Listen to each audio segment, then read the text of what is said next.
ये कहानी है उस जहाज की जो आज तक का सबसे मशहूर जहाज है। ये कहानी है उस जहाज की जिसे बनाने वालों ने इस जहाज को कभी ना डूबने वाला जहाज कहा था। ये कहानी है उस जहाज की जिस जहाज का कैप्टन दुनिया का सबसे अनुभवी कैप्टन था। और ये कहानी है उस जहाज की जो अपने पहले सफर में 72 घंटों के अंदर ही डूब गया। जी हाँ, ये कहानी है टाइटैनिक जहाज की जिसे बनाने में लगभग 5 साल लगे थे और जिसे डूबने में महज 3 घंटे। तो दोस्तों, पूरी इंटरेस्टिंग इन्फॉर्मेशन जानने के लिए वीडियो में लास्ट तक बने रहें और अगर चैनल पे पहली बार आए हैं तो हमारे चैनल को सब्सक्राइब कर लें। तो चलिए वीडियो को शुरू करते हैं।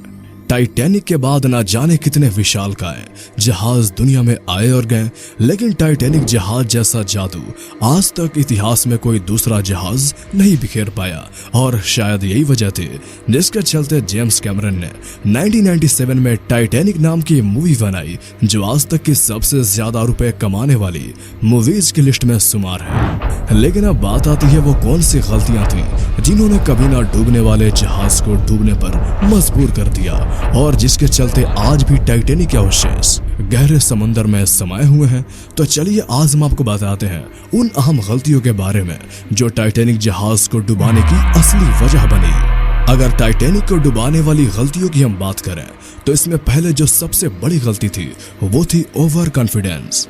टाइटैनिक जहाज अपने आप में सबसे अनोखा और बड़ा जहाज था जिसका कैप्टन भी कोई आम कैप्टन नहीं बल्कि एक महान कैप्टन था जिसका नाम था एडवर्ड स्मिथ। जब फुटबॉल मैदान जितने बड़े आइसबर्ग की टक्कर जहाज से हुई तो एडवर्ड ने शुरू में इसे ज्यादा गंभीरता से नहीं लिया, जिसकी वजह थी 1 साल पहले हुई स्मिथ का एक और ऐसे ही घटना।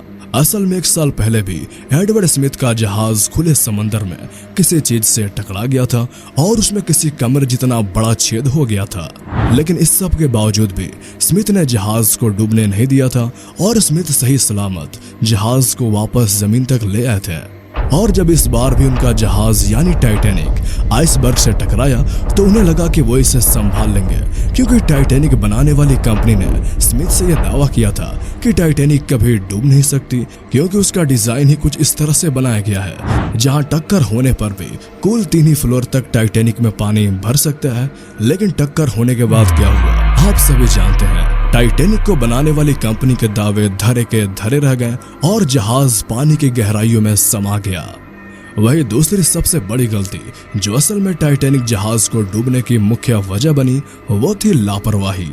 जी हाँ, असल में जिस रूट से टाइटैनिक न्यूयॉर्क की तरफ जा रही थी उसी रूट पर एक और जहाज मौजूद था जो टाइटैनिक से 1 घंटे के दूरी पर मौजूद था, जिसने टाइटैनिक जहाज के कंट्रोल रूम में कई बार मैसेज भेजा था कि आगे बड़े विशालकाय बर्फ के टुकड़े मौजूद हैं जिनसे टाइटैनिक की टक्कर हो सकती है।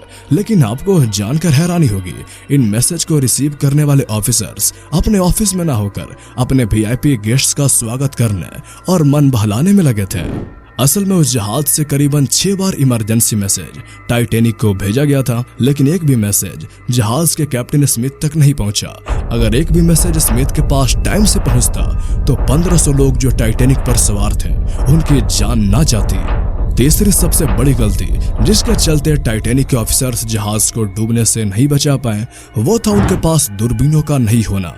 जी हाँ, आपने सही सुना, जैसे रेगिस्तान में मृगमरीचिका होती है वैसे ही समुद्र में होता है जो लोगों की विजिबिलिटी यानी लोगों की देखने की क्षमता को बहुत कम कर देता है, लगभग ना के बराबर। और ऐसा ही हुआ टाइटैनिक के क्रू के साथ। असल में कंट्रोल रूम के ऑफिसर्स वीआईपी गेस्ट्स को संभालने में लगे थे, लेकिन बाकी गार्ड अपनी ड्यूटी मुस्तैदी से निभा रहे थे। लेकिन बावजूद इसके डेक पर पहरा देते ड्यूटी ऑफिसर्स को आइसबर्ग कोहरे के कारण तब तक नहीं दिखा जब तक वो उनके बिल्कुल करीब ना आ गया, क्योंकि उनके पास कोहरे में से देखने के लिए दूरबीन नहीं थी और जिस कमरे में दूरबीन रखी थी उसकी चाबी पहले ही जहाज के अफसरों से खो चुकी थी। और आइसबर्ग दिखने के कुछ ही सेकेंड बाद जहाज आइसबर्ग से टकरा गया। चौथी सबसे बड़ी गलती थी लापरवाही जो जहाज को बनाने वाली कंपनी जहाज को बनाते वक्त कर चुकी थी।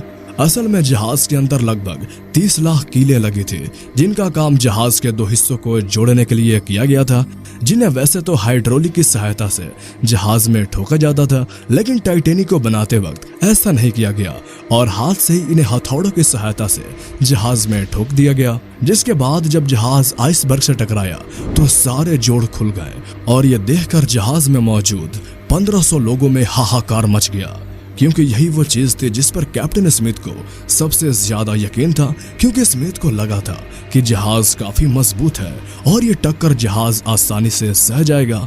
लेकिन जहाज को बनाते वक्त की गई ये लापरवाही पूरे जहाज को ले डूबी। और पांचवी सबसे बड़ी गलती जिसने टाइटैनिक को डुबाया वो था उसे बनाने वाले लोगों का, यानी टाइटैनिक के मालिकों का इम्पेशेंस।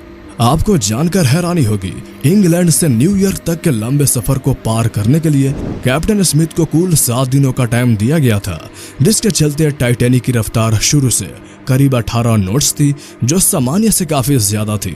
असल में टाइटैनिक के मालिक नहीं चाहते थे कि टाइटैनिक जहाज जो पहले ही दुनिया में इतनी वाहवाही बटोर चुका था वो अपने पहले ही सफर में लेट हो जाए, इसलिए कैप्टन स्मिथ को समय से न्यूयॉर्क पहुंचने के लिए सख्त आदेश दिए गए थे।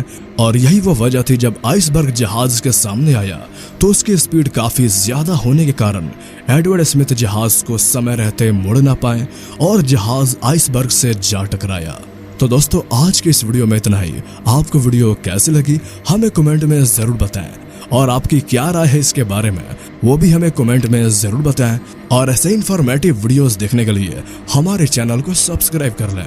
तो फिर मिलते हैं अगले वीडियो में, तब तक के लिए गुड बाय।